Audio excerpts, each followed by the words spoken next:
जय श्री रामचंद्र जी। अपने जीवन के तुम खुद निर्णायक हो।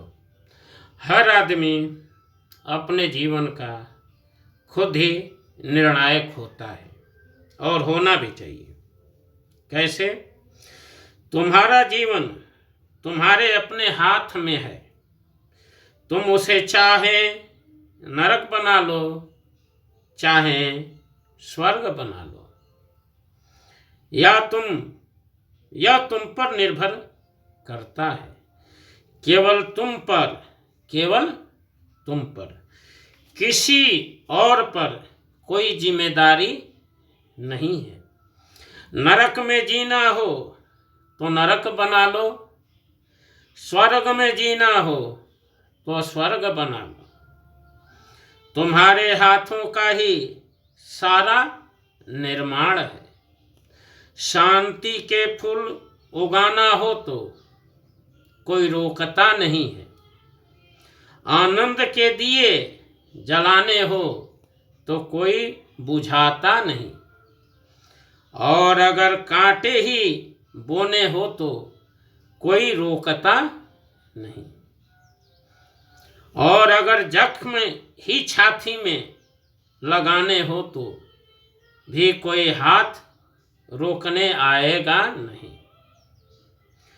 तुमने यदि कसम ही खा ली है उदास रहने की, निराश रहने की, हताश रहने की, तो फिर तुम्हें रोक भी कौन सकता है? और फिर किसी को रोकने की जरूरत भी क्या है? अब और कोई रोकेगा भी क्यों? तुमने यदि दुखी रहने का, सदा ही रोने धोने का अपना स्वभाव ही बना लिया है, तो फिर इसका इलाज भी क्या है? तुम विचार करो अपने जीवन के प्रति। दुख है तो इसके तुम कारण हो। सुख है तो भी इसके तुम कारण हो। तुम्हारे सुख और दुख का कोई दूसरा कारण नहीं है।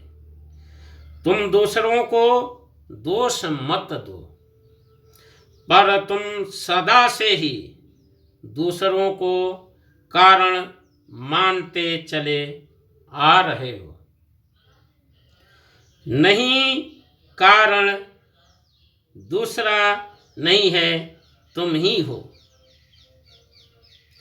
संत का वचन कितना प्यारा और कितना मीठा है कि जब अपने सुख और दुख को तुम ही कारण हो तो फिर काहे होत अधीर। बस इतनी ही तो सीख है संतों की। इतनी छोटी सी बात है। कुंजियाँ कितनी छोटी सी होती हैं, कुंजियाँ कितनी छोटी सी होती है और महल कितने बड़े होते हैं। बस छोटी सी कुंजियाँ बड़े से बड़े महलों के द्वारों को खोल देती है। इतनी ही सीख है संतों की। जय श्री रामचंद्र जी।